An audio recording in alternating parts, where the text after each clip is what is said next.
राधे राधे दोस्तों। कहते हैं कि भगवान के मर्जी के बिना एक पत्ता भी नहीं हिलता है। अगर आपके सामने यह भविष्यमालिका आ रही है तो इसमें भी ईश्वर की ही मर्जी है कि अगर अभी तक आप लोग सत्य धर्म के मार्ग पर नहीं चल रहे हैं तो आप सत्य धर्म के मार्ग को अपनाइए और अपने अंदर के अहंकार को त्यागिए।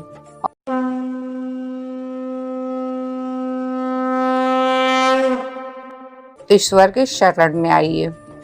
तो अब जानते हैं भविष्यमालिका में कुल 10 अशुभ संकेत दिए गए हैं जो कोरोना महामारी समेत उड़ीसा के श्री जगन्नाथ मंदिर से संबंधित थे। दिए गए संकेतों में अब तक सभी संकेत मिल चुके हैं। वैदिक ज्योतिष के मुताबिक शनिदेव 29 अप्रैल 2022 को कुंभ राशि में प्रवेश करेंगे।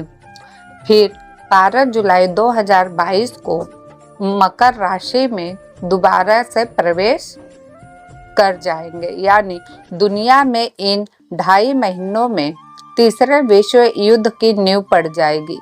शनि इसके बाद 7 जनवरी 2023 को एक बार फिर से कुंभ राशि में चले जाएंगे और 29 मार्च 2025 तक वहां बने रहेंगे। यानी अप्रैल 2022 से लेकर 2025 तक धरती पर महाविनाश का पहला चरण और तीसरे विश्व युद्ध के रूप में शुरू होगा। हम सभी के सामने यह परिस्थिति प्रकट हो चुकी है और युद्ध भी शुरू है। लगभग 2 साल होने चला है युद्ध को। अब आखिरी अंतिम युद्ध ऐसे ही बढ़ते बढ़ते तीसरे महाविश्व युद्ध के रूप में शामिल हो जाएगा। अभी तक इसके बाद 29 मार्च 2025 से 23 फरवरी 2028 तक मीन शनि में रहेंगे। इस कालखंड में महाविनाश अपने चरम सीमा पर होगा। अभी भी मनुष्यों के पास समय है कि वे मांसाहार, शराब, तंबाकू छोड़ शुद्ध शाकाहारी बने। इसके साथ झूठ बोलना, बुराई करना, बेईमानी करना, किसी को सताना, जीव जंतुओं की हत्या छोड़ दे। सनातन धर्म के सत्य, अहिंसा, प्रेम, दया, क्षमा, दान, जप, तप, यम, नियम आदि का पालन करते हुए जय श्री माधव कल्कि राम प्रभु जी का नाम को जपे। आइए जानते हैं अनंत कोटि ब्रह्मांड के स्वामी परमहंस ब्रह्म नारायण महाविष्णु भगवान कल्कि राम श्री सत्य अनंत माधव महाप्रभु जी को प्रणाम करें। प्रकाशी लली भयंकर सत्य जे एकाम्रवन लली करु थिबे अनंत माधव सर्वे आनंद होइड़। प्रभु अनंत माधव नाम को धारण करके एकाम्र बन भुवनेश्वर में रहकर धर्म की संस्थापना के कार्य करेंगे। अच्युतानंद दास जी ने अपने शिष्य रामदास जी से कहे रहे हैं कि कलयुग के अंत में प्रभु कल्कि जब नर शरीर धारण करके धरा अवतरण करेंगे तब उनका नाम माधव रहेगा, जो पूरे अखिल ब्रह्मांड के स्वामी होंगे, जिनका हर भेद ब्रह्मा भी पाने में असमर्थ हैं। उनके बारे में जानना इतना आसान नहीं होगा। सिर्फ जिन्हें उनकी कृपा प्राप्त होगी वही उनका पता जान पाएगा।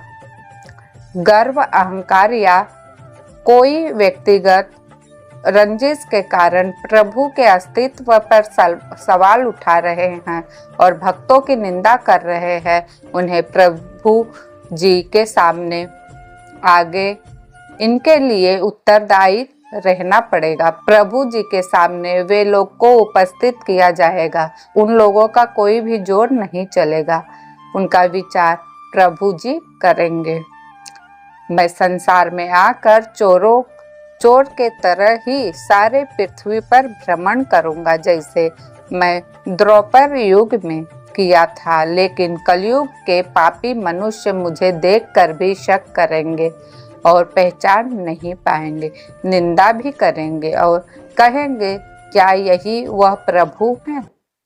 कलयुग के अंतिम समय में मनुष्य समाज में मनुष्यों का दंभ, गर्व, अहंकार चरम शिखर पर होगा। ऐसी मानसिकता के रहते वो धर्म, पवित्र, सतर्कता एवं मालिका को नजरअंदाज करेंगे। मालिका के गूढ़ रहस्यों को समझ नहीं पाएंगे। ऐसे पवित्र भक्तों की संख्या सीमित ही होगी, जो भविष्य मालिका की चेतावनी को समझकर चेत जाएंगे और भविष्य मालिका में बताई गई चेतावनी का अनुसरण करेंगे तथा जो अनंत युग के लिए कार्य कर रहे हैं वही आगामी आने वाले युग के बीज बनेंगे, अर्थात अगले युग में जाने का हकदार होंगे। ज्ञानी लोग ही ज्यादा भ्रमित होंगे। वो ज्ञान को ही सर्वोच्च मानकर ज्ञान को ही श्री भगवान की प्राप्ति का मुख्य मार्ग समझेंगे, परंतु वो समझ ही नहीं पाएंगे कि प्रभु की प्राप्ति केवल सरल मार्ग है, श्रद्धा, भक्ति व अटूट विश्वास। तो दोस्तों, ये था श्री प्रभु जी के धरती पर आने का प्रयोजन। और ये वीडियो को जो लोग ने यहाँ तक देखा है उन्हें अवश्य समझ में आ ही गया होगा आखिर श्री प्रभु कल्कि जी क्या चाहते हम मनुष्यों से। प्रभु जी बस जैसे मीराबाई सरल भक्ति के मार्ग पर चल के प्रभु को प्राप्त कर ली थी, उसी प्रकार हम सभी को सरल मार्ग पर चल के प्रभु को प्राप्त करना ही एक उद्देश्य होना चाहिए।